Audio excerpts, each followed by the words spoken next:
모두가 망한다고 할 때가 투자 기회인 경우가 많거든요. 그거에 대한 어떤 마인드 이야기 한번 해보도록 하겠습니다. 제가 뭐 항상 뭐 많이 다루는 분이긴 하지만 이제 정말 최고령 부자 중에 한 분이죠. 이제 고령자 부자 원탑, 이제 세계 6위의 부자가 되신 이제 워렌 버핏 옹입니다. 이제 요 할아버지가 이제 최근에 마지막일 수도 있는 주주 서한을 작성을 하셨어요. 그러니까 이분이 이제 주주들한테 이제 어떤 편지를 써가지고 매년 이제 주거든요. 근데 요게 이제는 마지막일 수도 있다. 이제 다음부터는 후계자가 쓸 수도 있다. 이제 나는 이제 그만할 수도 있어. 나 진짜 은퇴라고 얘기하시는 지금 그 단계까지 온 거예요. 뭐 영혼의 파트너라고 할 수 있는 찰리 먼거라는 분이 이제 99세 나이로 아마 돌아가셨을 겁니다. 작년에 돌아가셨는데 이제 본인도 이제 삶이 그렇게 오래 남지 않았다고 생각하고 계신 걸 수도 있죠. 근데 이분이 그런 걸 했어요. 뭐냐면 최근에 이제 주식이 내가 지금 살 게 별로 없는데 보유할 게 별로 없어요 하면서 애플 막 절반 이상 팔아버리고 다른 것들도 막 팔기 시작하면서 현금을 사상 최대로 확보를 하기 막 시작합니다. 시장의 반응이 되게 냉담했어요. 왜냐면 이 분이 이제 막 애플 팔고 막 하는데 이제 막 미국 주식 중에 살 게 별로 없어요 막 이런 얘기를 하는, 그리고 이제 뭐 기술주 별로 안 좋아하는 분이거든. 그러니까 이제 노인네 이제 감 다 잃었구만, 드디어 감 잃었구만 하면서 그 뒤에 막 상승할 때 막 기술주 막 올라갈 때 막 조롱하고 그런 분위기가 또 다시 한번 반복됐었는데, 최근에 또 기술주 막 빠지고 막 흔들리고 하는 것들 보면은 역시 또 이 할아버지가 맞았구나 라는 분위기가 또 다시 한번 또 형성이 되죠. 자, 거기다가 이분이 이제 버크셔 해서웨이라고 뭐 사실상 이제 지주 회사를 이제 가지고 있는 건데, 여기에 뭐 보험사도 있고 뭐 식료품 회사부터 뭐 초콜릿 만드는 회사까지 뭐 다양한 회사들을 다 가지고 있습니다. 근데 이 지주 회사의 주가가 이제 사상 최고치를 찍었어요. 그러니까 이분이 현금 보유량을 늘리면서 미국 국채에다가 투자를 막 하고 하면서 전반적으로 또 순이익이 또 막 개선되고, 그러니까 주가가 또 다시 또 올라가는, 한마디로 결국에 승자는 또 워렌 버핏이었다, 이런 얘기들이 나오기 시작하는 거죠. 이분이 94세인데 사실 94세는 뭐 저도 잘 이제 감이 안 오지만 여러분들도 감이 안 오실 겁니다. 대부분 우리가 생각하는 94세의 어떤 노인의 모습은 이제 이미 은퇴하셨고 뭐 즐겁게 사시는 것만 뭐 생각하세요. 할아버지 그냥 이제는 다 잊으시고 새끼 잘 드시고 행복하게 사세요. 뭐 하고 싶으신 거 하세요 하면서 이렇게 그냥 뭐랄까 여생을 즐긴다라는 개념일 텐데, 이분은 지금 현역으로 뛰고 있는 거거든요. 아침부터 저녁까지 수백 장의 책을 뭐 리포트를 읽어가면서 여전히 투자를 하고 계십니다. 그럼 이분이 왜 이렇게 투자를 잘하고 계속 결국에 연전연승을 하는 걸까? 이게 유명한 책이지만 돈의 심리학에도 이런 내용이 나오거든요. 사람들이 왜 맨날 같은 패턴으로 반복하는가? 이 4천만 원짜리 자동차가 요즘에 좀 이제 일반적이죠. 예전에는 한 4천만 원 하면은 되게 좋은 차를 사는 개념이었는데, 요즘에는 워낙 물가가 많이 올라가다 보니까 4천만 원 정도면 이제 사회 초년생이나 한 1, 2년 돈 벌면 사는 차가 돼버렸어요. 그만큼 이제 물가가 많이 올랐다고도 볼 수 있는데, 한 4천만 원 안팎의 자동차를 사는 방법은 세 가지가 있습니다. 뭐냐면 4천만 원을 내고 사든지, 좀 싼 중고차를 골라가지고 사든지, 아니면은 몰래 훔치든지, 요 세 가지가 있겠죠. 그러면 여러분들은 어떤 걸 선택하죠? 대부분 99%는 정가 주고 사든지, 아니면은 그거에 비슷한 어떤 중고차를 조금 싸게 사든지, 뭐 그렇게 둘 중에 하나를 선택합니다. 3번을 하는 분들도 있겠지만 아마 그분은 이 방송을 못 보겠죠? 지금 감옥 가 계실 테니까. 근데 이렇게 99%는 1, 2번을 선택하는데도 불구하고 차 살 때랑 투자할 때는 좀 달라요. 투자할 때는 이렇게 세 가지 중에 뭘 선택하죠? 자, 엄청난 변동성을 감수하고 거기서 잃으면 잃은 대로 책임지겠습니다. 벌면 버는 것도 제 복이죠. 하는 사람 1번. 저는 그 정도로 막 높은 변동성 못 버틸 것 같고요. 저는 차라리 낮은 수익률에 만족하겠습니다. 하는 사람이 2번. 그 다음에 저는요 어차피 인생 한 방이기 때문에 그냥 엄청난 위험성에 그냥 목숨 한번 걸어볼랍니다. 인생은 파도 타기 아닙니까? 라고 하면서 3번을 선택하는 사람도 있어요. 자, 그러면은 투자할 때는 1, 2번에 99% 갈까요? 아닙니다. 생각보다 3번에 가는 사람이 많아요. 아무리 못해도 한 20, 30% 이상은 될 거라고 저는 생각합니다. 더 많을 수도 있어요. 1번을 선택했다고 생각하지만 사실은 3번을 선택하는 분들도 많죠. 투자할 때는 왜 이렇게 인생을 걸고 막 목숨 걸고 막 변동성이 엄청난 거에다가 내 막 전 재산을 막 태우는 이유가 뭘까? 많은 분들이 이런 생각을 합니다. 뭐 위험은 피하면서 수익은 되게 높은 투자처를 막 찾거든요. 그리고 이런 분들이 모이다 어디에 모이는 줄 아세요? 역삼역에 모여요. 역삼역 선능력에 모여가지고 뭐 그런 거 있잖아요. 저희가 이제 코인을 하나 발행할 건데요. 뭐 100만 원만 투자하셔. 그러면은 이거 30배, 50배는 금방이야. 뭐 이런 얘기들을 막 하는 그런 뭐 다단계, 뭐 사기 그런 업체까지 막 가기 시작합니다. 그러면서 어떤 분들이 그런 얘기를 하잖아요. 아, 저는 그냥 1,000만 원 맡겼는데 매달 10%씩 수익을 막 주더라고요.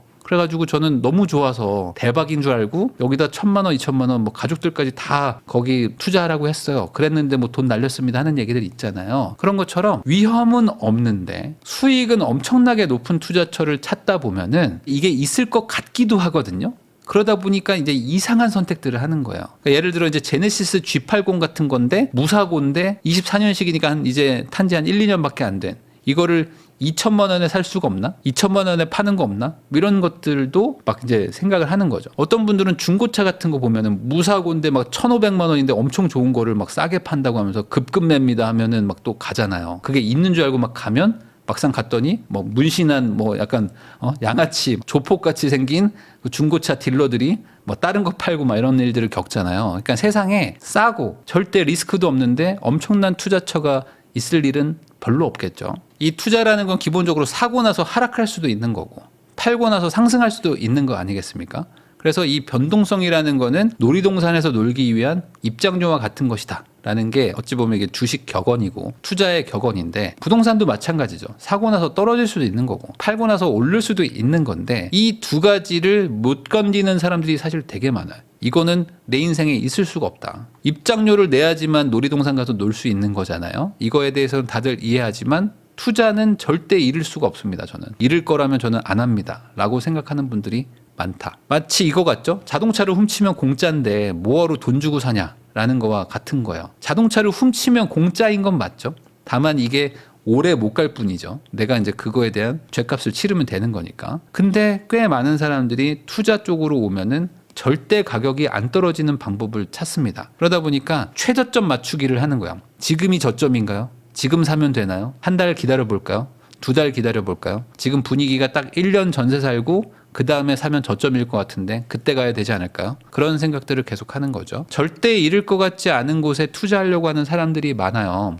그리고 그게 마음이 편하고 그러다 보니까 남들이 다 좋다고 할 때 그때 내가 마음이 움직입니다. 자, 이거는 절대 망하지 않아 라고 다들 얘기를 해.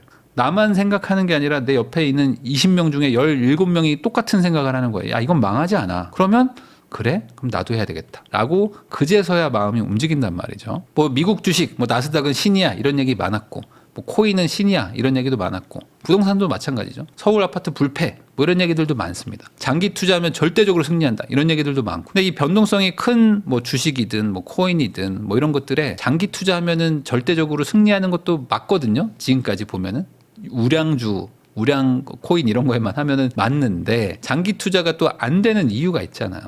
이 170년간 미국의 생활 수준이 20배 발전할 동안 생긴 일이라고 합니다. 이게 책에 나오는 건데 9번의 큰 전쟁에서 1,300만 명이 죽었대요. 만들어진 기업의 99.9%가 문을 닫았고 미국 대통령이 4명이 암살됐고 단일 연도에 67만 5천 명의 미국인이 독감으로 죽었고 400명 이상 미국인이 사망한 자연재해가 30번이 있었다고 합니다. 뭐 다양한 일들이 많았겠죠. 그리고 주식 시장에서 고점 대비 10% 이상 하락한 적이 최소 102번 있었고 33번의 경기 침체 동안 48년간의 경기 침체가 지속이 되기도 했었는데 맞춘 사람은 거의 없다. 한마디로 이 시장이 요동을 치는데 그거를 다 견디면서 이 주식시장에서 버티기만 하면 당연히 성공을 하는 거죠. 최근에 막 그런 얘기도 있잖아요. 뭐 S&P를 10년을 끊어가지고 보면은 너무 좋기 때문에 항상 승리한다. 그러니까 지금부터 사서 2034년까지 존버해라. 이런 얘기들도 많이 도는데 하면 좋죠. 하면. 근데 할 수 없는 그런 변동성이 많았단 말이야.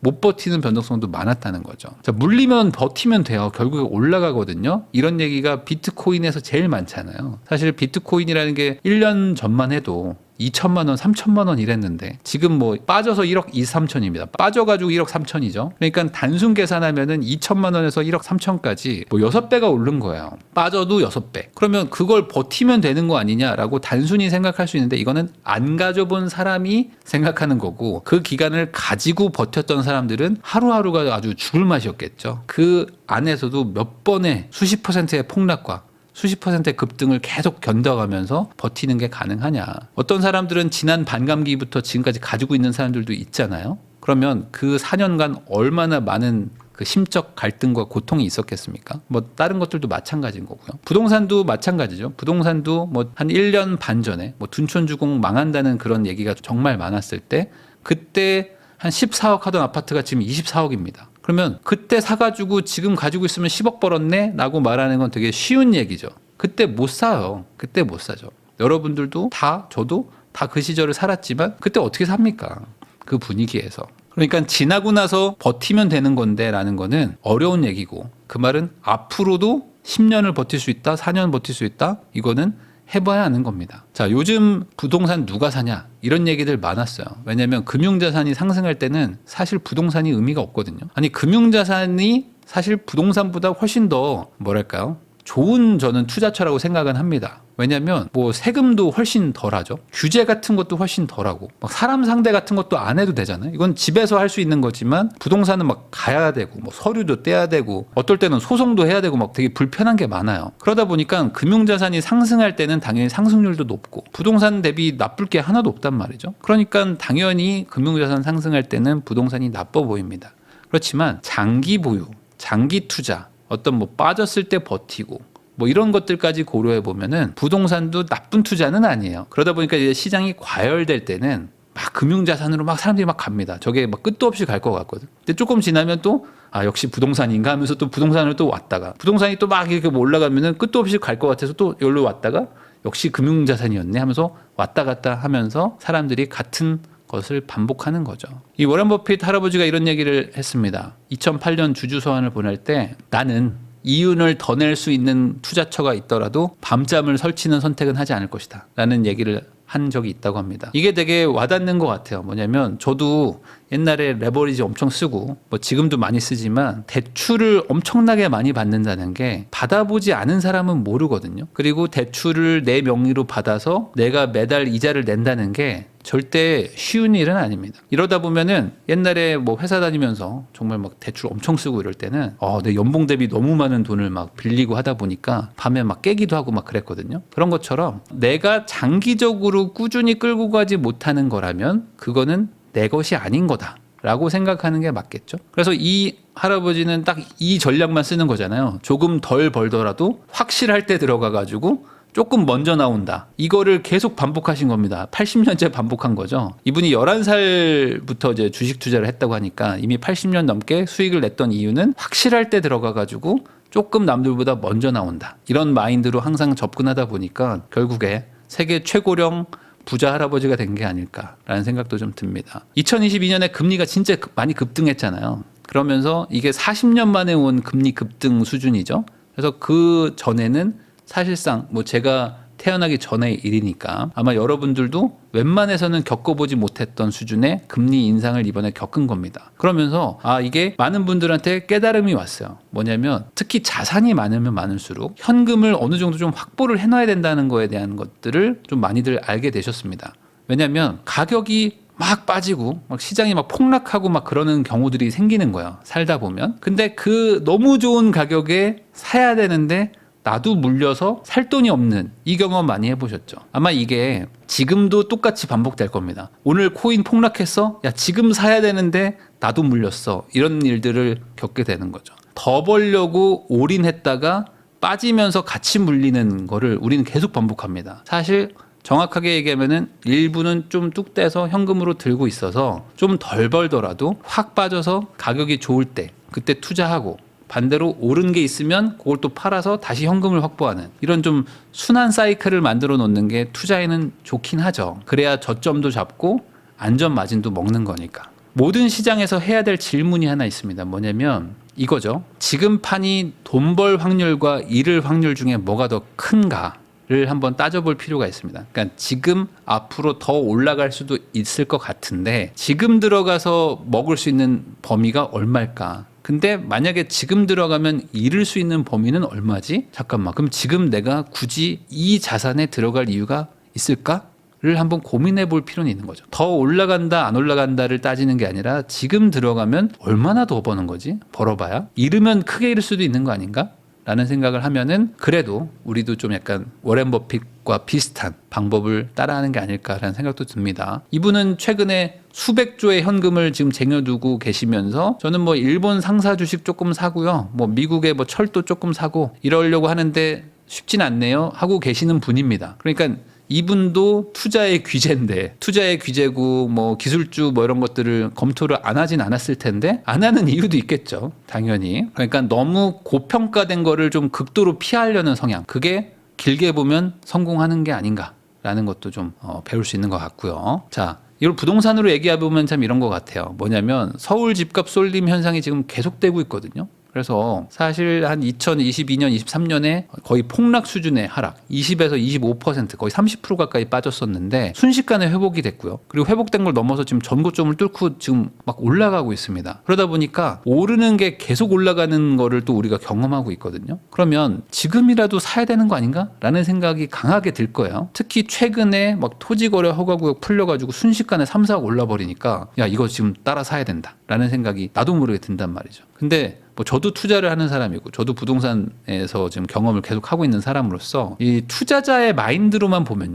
사실 지금 막 치고 올라가는 거를 사서 더 올라갈 수도 있겠지만 여기서 내가 얼마나 벌 수 있을까? 라는 것도 꼭 따져봐야 되는 거죠. 그리고 만약에 여기서 내가 잃게 되면 얼마를 잃게 되는 거지도 따져봐야 되는 겁니다. 전고점 뚫은 1등을 사는 게 좋을까? 아니면 그 옆에 있는 2, 3등을 사는 게 좋을까? 여러분들은 뭐가 더 좋을 것 같습니까? 아마 2, 3등이 나을 것 같다고 생각하면서 1등 사러 가실 거예요. 대부분 그렇게 됩니다. 왜냐하면 달리는 말을 타고 싶거든. 치고 나가는 신축 대단지 그리고 옆에 횡보하는 구축 대단지가 있다면 2번을 사는 게 맞긴 하거든요. 근데 그래도 지금은 좀 대세가 신축 아닌가? 더 가지 않을까?